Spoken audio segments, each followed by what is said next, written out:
Здравейте, мили хора! Продължаваме нашата поредица прогнози 2025 година за всяка от зодиите с зодия Телец. От тук нататък в прогнозите ще виждате малко променено моето работно място. Моята маса за четения, която в момента се намира на друго място, и съм си забравила стойката за телефон вкъщи. Така че ъгълът, от който виждате нещата, ще е по-различен, което означава автоматично, че за всички зодии, които ще снимам, за всички, които предстои да снимам, макар и да сте кардинални знаци някой от вас, макар и да сте твърдоглави и нати, да нямате гъвкавост, то до година при всички случаи нещо по нов начин ще видите, нещо по нов начин ще правите. Просто защото всяко нещо в четенията и в клиповете има значение. И така, телци, да започваме. Сега ще дръпна малко телефона, аз ще ви показвам картите, но за това пък вижте колко слънце имаме. И тук съм ви наредила. Но за това пък вижте колко слънце имаме и тук отзад съм ви наредила доста карти, които да ви дават още така по-добро усещане. Ще ви покажа след малко вашето колело, като го подредим. Сега, мили телци, съсредоточете се, както винаги казвам, върху желаното, това, което желаете да преживявате през 2025. Нека фокусът ви да е само единствено върху това. Какво желая да преживявам? Вече два пъти, докато разбърквам, виждам нулевия аркан, което означава, че действително нещо по нов начин ще бъде при вас. Ще видим какво друго ще ни покажат картите. И така. Фокус върху желаните неща, защото нашето вътрешно състояние определя целият ни външен свят.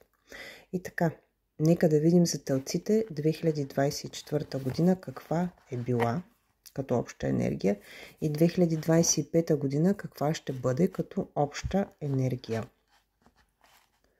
След това нека да започнем по месеци. Януари, февруари, март, април, май, юни, юли, август, септември, октомври, ноември и декември. Няколко пъти си сменям, посягам към една карта тук за вас и си сменям усещането. Момент. Ето го вашето колело. Така, сега ще ви показвам картите една по една. Да, може да чувате лек шум, защото съм си подпряла телефона с кристала Содалит. Кристалът защитен на Архангел Михаил, така че ще бъдете и защитени. И сега нека да видим обща енергия на 2024 за вас. Да. Чакайте да видя сега как ще виждате добре. Ето така. Това е пети голям аркан на правосвещеника. Първо и преди всичко ми идва тук да го прочета този аркан в случая като решение за брак с някого. Решение за сватба. Сега дали ще вдигате малко, голяма, няма значение. Но тук имам чувство, че е за хора, които не са от вчера заедно. Имам чувство, че тук сте хора, които живеете отдавна, но тепърва сте решили да встъпвате в брак. Много интересно. Големия аркан на правосвещеника или на модерният гуру, който виждате тук, говори за духовно израстване през 2024. Говори, че вие сте си позволили да видите нещо по нов начин. В същото време, имайки предвид, че говорим за телци, възможно е за някой от вас още повече да сте затегнали вашето виждане, усещане относно това, кое е правилно. Не само за себе си, повече за другите хора сякаш, но и за себе си.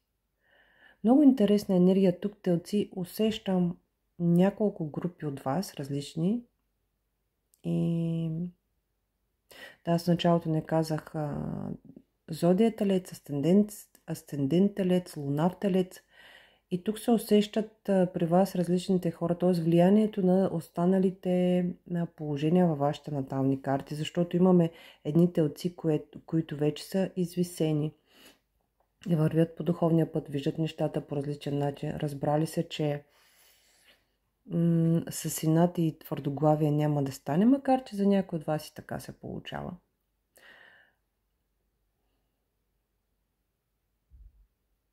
Много интересно. Иначе вижте, това си е енергията на май месец, така че енергията на телец. Въпросът е доколко си позволявате да виждате нещата по нов начин, защото аз знам, че и по вашия начин ви се получават. Въпросът е дали правите това на другите, което бихте искали те да ви направят на вас. Ето това, този въпрос си задайте, когато постигате целите си, защото тук имам това усещане. Защото първосвещеника в неговата традиционна версия обича да размахва пръст на другите, но не и на себе си. Основна енергия за 2025 година. Да, определено тук усетих водна стихия. Усетих телци с много вода в картата. И виждам си потвърждението за 2025 година. Виждам тук телците, които действително имат много вода в картата, а пък нали разбирате, че телеца като земя, водата го подхранва. Така че за всички вас, мили хора, които имате силен телец в картата, в същото време имате силни положения рак, риби или скорпион, определено това видео най-вече за вас, защото се вижда, че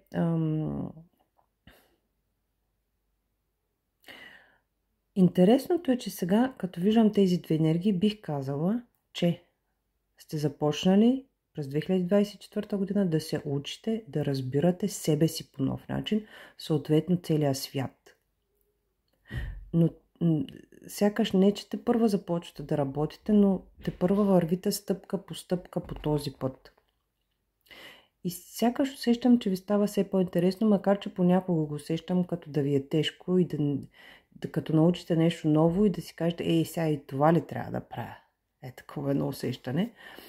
Но имайки предвид, че имате много вода към този телец, защото висшата жрица, втората енергия, това е енергията на месец февруари, най-вече на рибите.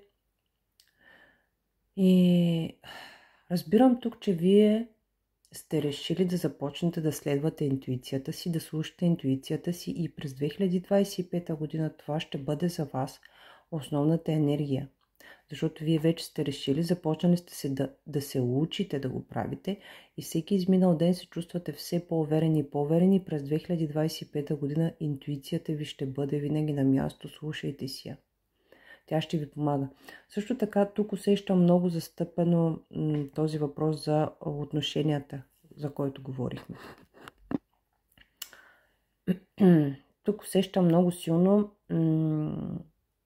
ако сте били сами, че сте срещнали човек, или ако вече сте имали човек до вас, то вие сте задълбочили по някакъв начин, или сте решили да легализирате отношенията си. И действително това ще е една година по нов начин вие ще взаимодействате с света. Това, между другото, в доста четения ми излезе за различните зодии. По нов начин вие ще осъзнаете себе си, по нов начин ще взаимодействате с света. И слушайте си интуицията. Така. Януари месец. Януари месец какво ще ви се наложи освен коледната украса, която ще трябва да махнете в януари, тук смърт и прераждане, къщата ви ще трябва да си придобие обичайният облик.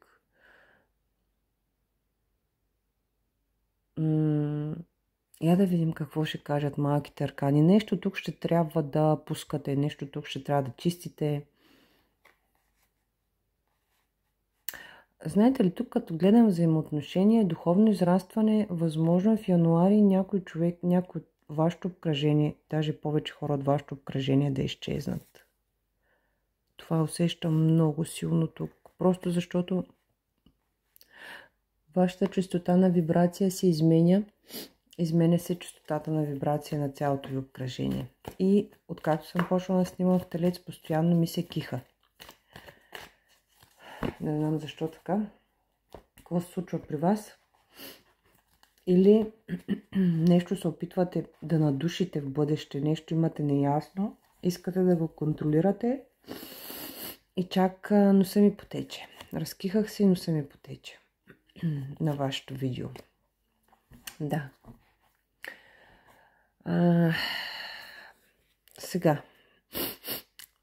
За някой от вас това ще бъде свързано, тази енергия на смърт и прераждане, нещо във вашето семейство. Но, мили хора, разберете, че това не е лошо. Имате най-добрата семейна карта за един телец, особено десятка пентакли. Това е картата, която казва, ето вижте ги, всичко ми е наред, имам финансова стабилност, имам споделеност, любов, спокойствие. Имаме един паш на чашите, който казва, че възможно е нещо по някакъв начин с вашите деца. Може някой от вашите деца да замине за някъде и вие да го преживеете така доста като все нов начин на живот за вас. Някой ваш близък.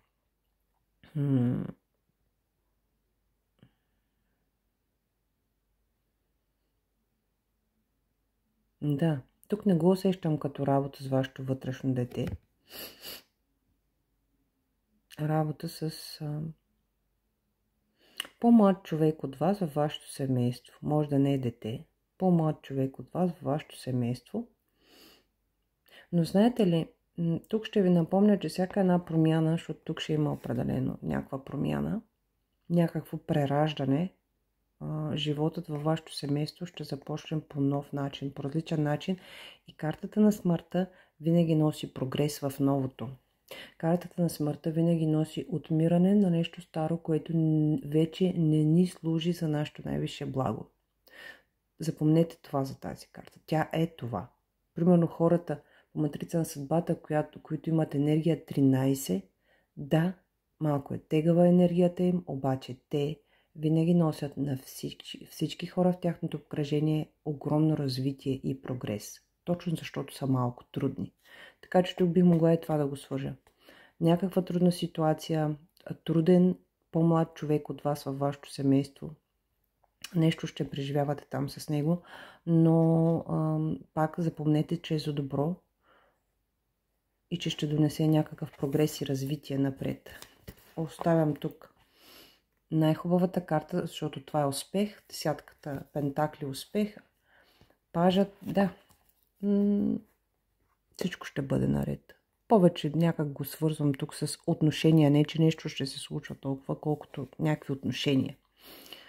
Февруари месец. Мили хора, каква е тая 2025? Затова тук ви излезе висшата жрица, че ще трябва да вървите май през тази година, поне в началото с затворени очи и просто да знаете, че сте на правилния път. В февруари пак нещо ще се случва при вас, след което вече живота няма да е същия. Януари, февруари са ви под тази енергия. Ще преживявате големи трансформации тук, мили хора. И който от вас, както усетих, че ще имате отци, които ме гледат, които не са тръгнали по пътя на духовно израстване, февруари ще ви се наложи. На тези, на които не сте тръгнали, нещо ще се случи така, че ще ви извади от вашата зона на комфорт. И за всеки ще бъде различно. Така че по-добре слушайте интуицията си, защото така ще омекотите тази енергия. Аз много обичам тази енергия. Пак казвам, това е енергия на духовно пробуждане, след която вече животът никога не е същият. Дайте да видим още тук. Какво? Да. Пак някакви взаимоотношения имате. Пак имаме десятка, успех. И пак някакви взаимоотношения в къщи. Някаква носталгия. Тук, както го усетих по-рано, не знам, може би доста от вас така имате деца, които не живеят при вас. може би, знаете ли как, дори в най-лекия вариант на тези енергии, децата ще се постояли при вас в декември през доста време, така, примерно седмица, 2, 10 дни, и като си тръгнат в януари, вие ще преживявате, доста ще го преживеете емоционално. Това ще ви липсва. Те ще ви липсват. Февруари тук е възможно да си намерите някаква литература, която да ви помогне да се справите със своето собствено емоционално състояние. Но знаете ли, тук искам да ви помогна да ви кажа, когато си мислите за близките, винаги си мислете хубави неща, така им изпращате позитивна енергия. Март. Ето вече. Март сте в енергията на силата. Вече се чувствате по-добре. Вече каквото и да имало тук е преминало. И Вселената ви дава сила и ви подкрепя. Вие самите сте си стъпили отново на краката, така да го кажа. Върнали сте се към вашият баланс вътрешен. Дайте да видим тук. И при вас много взаимоотношения тази година. Още една десятка имате. Значи при вас 10 тази година е много, много значимо. Може би ще виждате 10 часа, 10:00, 10:10. Други кратни, примерно 28 ми идва за вас, не знам, защото 2 и 8 също е 10, може би, защото 2 е висшата жрица, 8 е справедливост.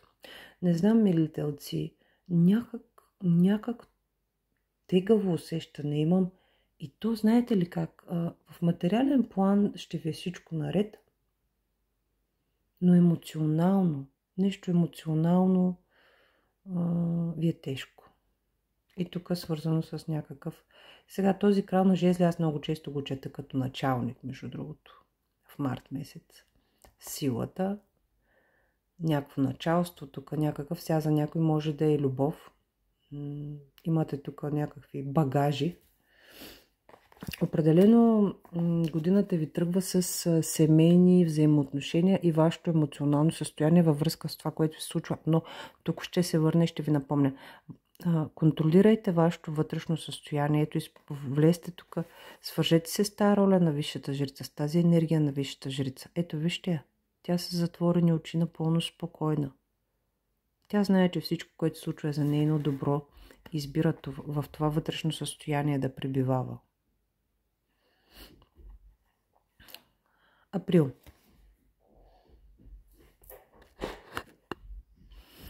В април месец продължаваме с енергията на войнат победител, както аз обичам да го наричам, по матрица на съдбата, тази енергия.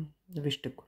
Войнат победител, за него всички цели са постижими. Тук определено сте се върнали в силата си. Април, може би защото това е за някои от телците вашият рожден месец, може би защото вече е пролет, защото зимата определено емоционалното ви състояние беше едно такова тъжно, носталгично, нещо вече не е същото. На вас ви липсва. Просто пуснете го, мили хора. И в април месец определено продължавате напред, защото тази енергия обича движението напред. Това е най-плюсовото проявление. Най-вероятно ще ви е динамичен месец, ще ви се случват някакви такива интересни, различни неща. Дайте да видим какво.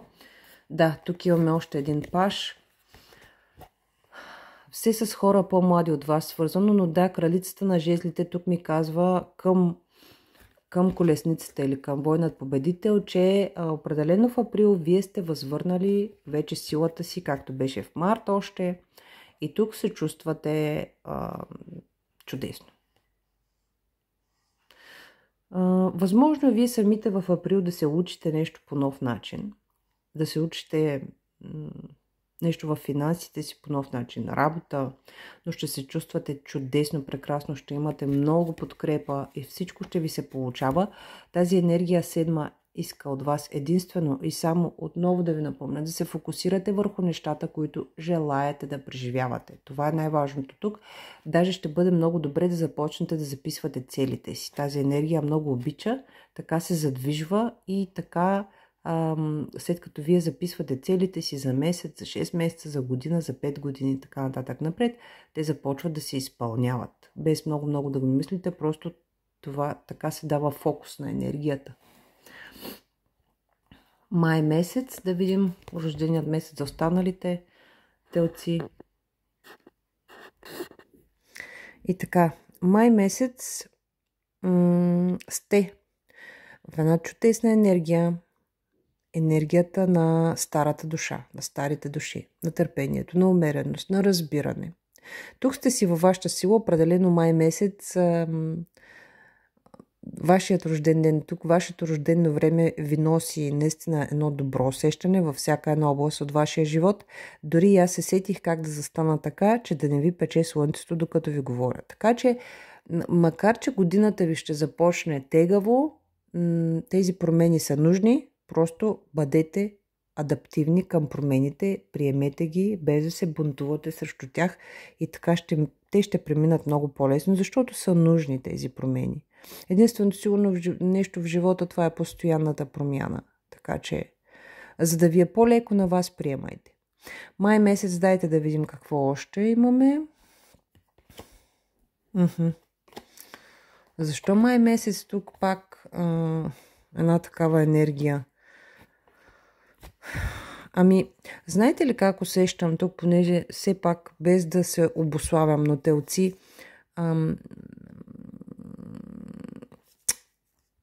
нещо в 2025 година не харесвате някой от близките ви какво правили, някой от близкото ви обкръжение, без значение, не казвам тук кръвни роднини и семейство.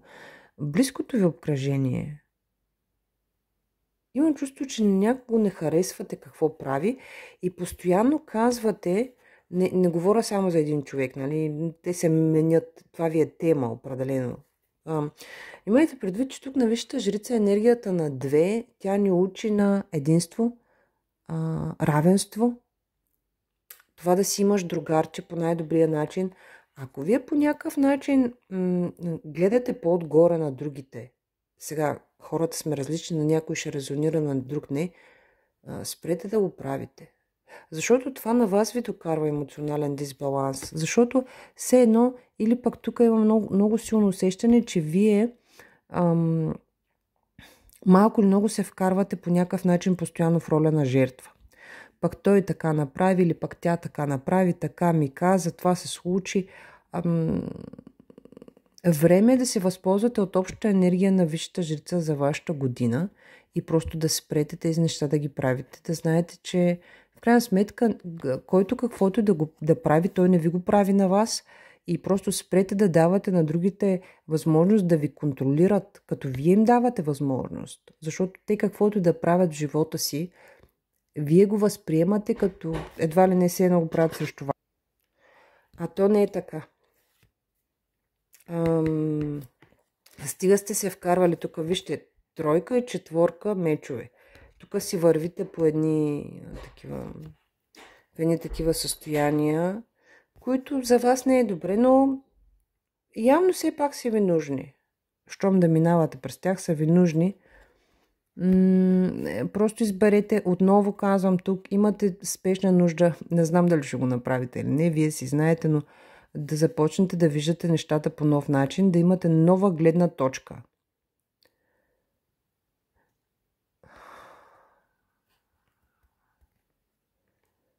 И ще имате нужда от почивка.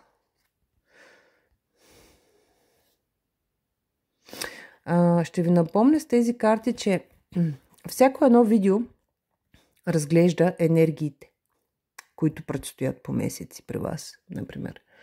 И вие може да изберете как да преминете по този път, как да преминете през тези енергии. Като знаете в кой месец горе-долу какво се очертава. Юни.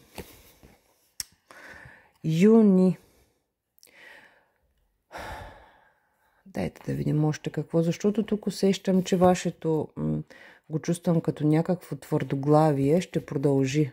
Ето още двойки излязоха. Още две двойки. Това за вас е годината, в която вие по някакъв, действително по нов начин се учите да балансирате. Значи имаме 1-2-2. Магиосникът, големият аркан на магиосника, тук го усещам, имайки предвид и какво се случва до сега от другите карти, го усещам като един човек, който е склонен да манипулира другите. Както преди малко усетих и ви казах, ако вие се чувствате на по-висока позиция от другите, ако вие сте много горди със себе си. Вие бъдете, но някак не го правете, как да ви кажа, като високомерно, високопарно към другите. Просто така го усещам. И тук магиосникът, аз винаги гледам от позитивната, положителната страна, но тук енергията ми говори, че имате нужда някой да ви каже нещата, както аз ви ги казвам в момента. Освен това, имайте предвид, че аз нося на хората енергията на кулата. Аз нося на хората енергия на духовно пробуждане. Дали те ще я приемат или не, това си е тяхна работа на всеки от вас. Но тук вие имате нужда да се смирите. Разбирате ли? Защото имам чувството, че едва ли не ще изгубите много хора около себе си заради вашето твърдоглавие, заради дори тук, пак ви казвам, някаква манипулация, някакво укриване на някаква истина, някакво... Даже ми дойде това модерното газлайтинг. Двойка пентакли, двойка жезли.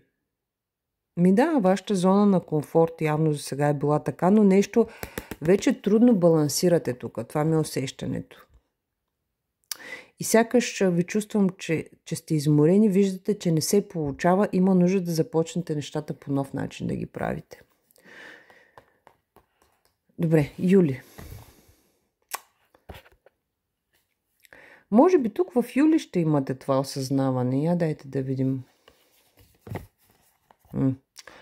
Тук още повече сякаш излизате с вързани ръце и отново имаме взаимоотношения. Това ви е годината на... Отначало се появяваха десетки, сега почнаха двойки и тройки. И в май имахте тройката. И за телците година на взаимоотношения. Може би ще разберете тук нещо в юли. Още повече ще се вкарате, може тук или да се самосаботирате нещо, или да се вкарате още повече в ролята на жертва, или аз имам чувство, че вие постоянно го правите това. Към някой от вашите близки. Вие постоянно и то не... мили хора, прегръщам ви, обичам ви, не искам да съм по някакъв начин жестока с вас, но това е енергията тук, разбирате ли? Дори ми идва, че до толкова тънко сте освоили методите на манипулация, че дори вие не се усещате, че го правите. Разбирате ли? Но ви е толкова важно хората около вас да правят това, което вие искате, така сте се научили да го получавате, че честно не ви пука за другите.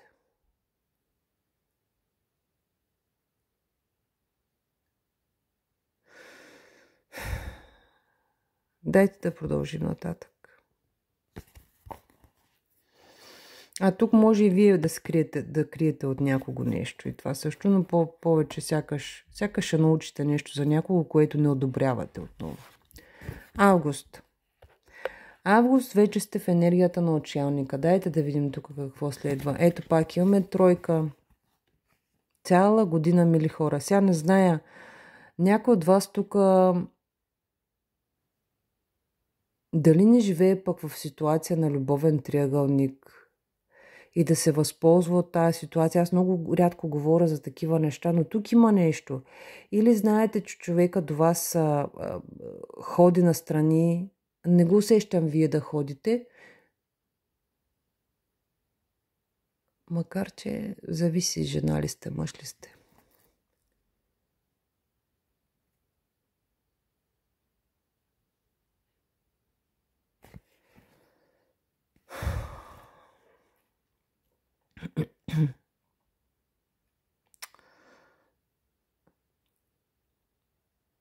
В август, в крайна сметка, ще решите, че имате нужда да прекарвате повече време със себе си.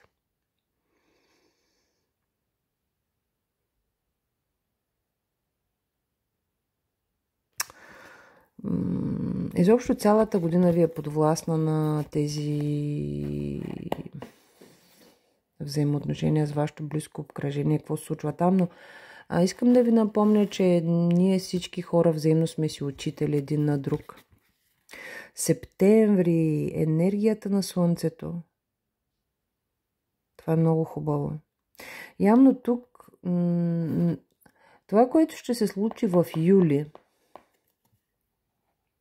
ще ви доведе до някакви трудни осъзнавания и ще поискате, явно тук вече за мен ще поискате да смените, макар че енергията на Слънцето може да се прочете и като човек, който отново е с много силно его. Но тук усещам, че каквото да се случва, даже преди малко си помислих, викам, за тези телци няма ли тук да има някаква светлина, да почнат нещата по-добре да се развиват? Ето е светлината. Енергията на Слънцето в септември. Да. Явно тук вие усетих го по-рано, че имате човек до вас, че знаете, че той ето пак тройка, между другото. Имате човек до вас, усещате, че той си ходи настрани, обаче вие по някакъв начин хем ви е гадно, мъчно, тегаво, хем не знаете какво да направите, хем се опитвате някак гадно да манипулирате. Честно, обичам ви, наистина не го правя това нарочно. Просто така ми се канализира. Аз никога не мисля какво говоря, даже аз съм очудена от тая енергия. Но това е енергията на картите.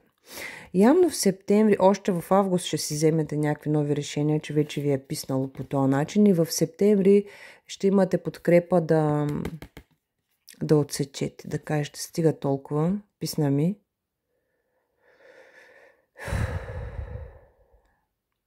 Ами да, нормално, все пак телците сте доста търпеливи, доста търпеливи, обаче когато избухнете, аз мисля, че тук вие няма да избухвате, просто толкова ще ви е писнал вече от всичко, че без много думи ще кажете. До тук беше. Октомври. Енергията на дявола. Възможно да се изкушите тук, каквито и трудни взаимоотношения да имате тази година. Аз знам, че всеки от вас, който ме слуша, знае точно за кого говоря в неговия живот и за какво говоря.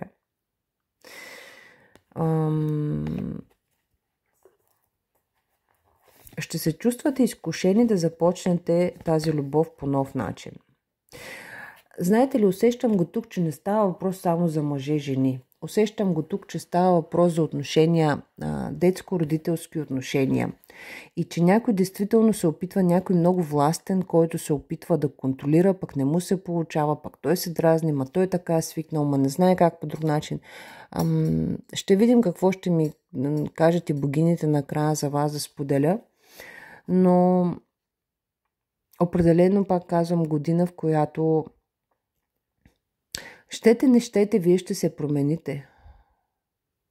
Ще ви коства много повече усилия и трудности да останете същите. Ще ви бъде много по-лесно да се промените.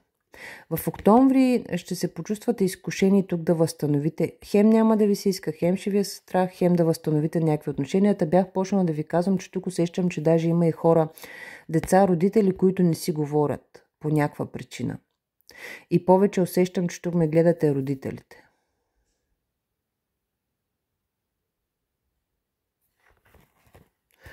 Ноември и декември, дайте да ги видим заедно. Да. Ами добре, декември поне имате ново начало наистина. Явно днес ще ви писне по някое време. Защото в ноември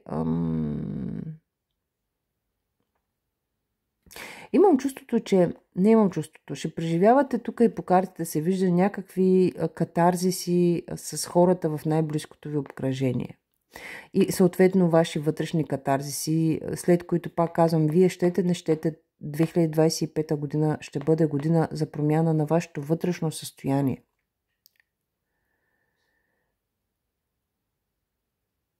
В ноември се възползвайте от тази енергия да помогнете на вашия дух, душа, ето така да лекуват, това искам да ви кажа. А в декември ще започнете вече, действително тогава ще сте си взели решение, ще започнете да се свързвате с света по нов начин. Ще изберете да бъдете миротворци, да живеете в разбирателство и хармония. Вижте, тук е 2-1. 2, доста ви беше, и 1, имахте много тройки, завършвате декември, обаче в плюса на тази енергия. Кой съм аз? Кой са другите? как взаимодействаме, в какви взаимоотношения имаме, кой кого ръководи, изобщо нужно ли е да ръководи. По-скоро 2025 година ще бъде за вас осъзнаване, че можем да вървим заедно по пътя, а не аз да се опитвам постоянно да водя, да ръководя, да контролирам всичко, защото просто получавам съпротивление. Не се получава. Радвам се, че ще завършите годината по този начин. С ново начало във взаимоотношенията. Ноември, дайте да видим тук какво ще се случва. Още един паш. Паш е един човек, който предпочита да... тук усещам, да, мили хора, може би ме гледате властни майки на синове. Пак казвам, винаги го казвам с любов, аз ви разбирам. За мен всичко е позволено на този свят. Въпросът е, че на човек понякога не му е добре, направейки своите лични избори, как да живее в живота и дали да се опитва да ръководи живота на другите. Това обикновено не е добра идея и обикновено се обръща срещу вас и вие сте виновни. И това е нормално. Тук говорим, знаете ли как, за непоисканото добро.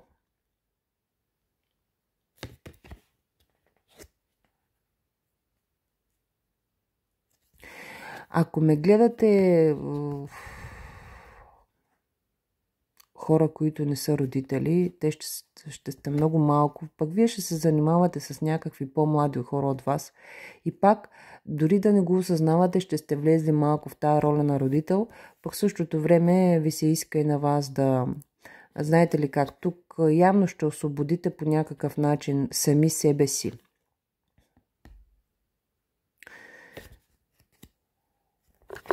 Я да видим още за декември. Какво ще ни се каже за това ново начало? Какво ще ми кажете? Чудесно. Кралица Пентакли. Тук ми се иска да взема 3 карти. Четворка. Кралица Пентакли. Много хубаво, наистина. Декември ще го завършите добре. Декември ще го завършите с помиряване, мили хора. С когото и в цялата година да сте имали различни хора, при някой ще бъде един човек за цялата година, ще завършите годината с помирение. Вие ще сте се разбрали с себе си. Няма да се получи, както ви казвам, няма да стане по същия начин да продължават нещата. Това е истината. Дайте да видим богините какво ще кажат за вас. Дайте да ви покажа вашето колело, макар че аз го разместих малко. Вашето колело отгоре, то вече не е толкова колелодено. Вярвам, че го виждате. Така.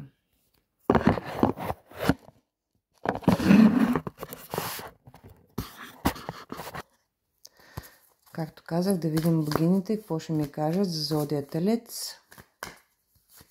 Те дават много ценни напътствия в края на видеята. Аз много харесвам тяхната енергия.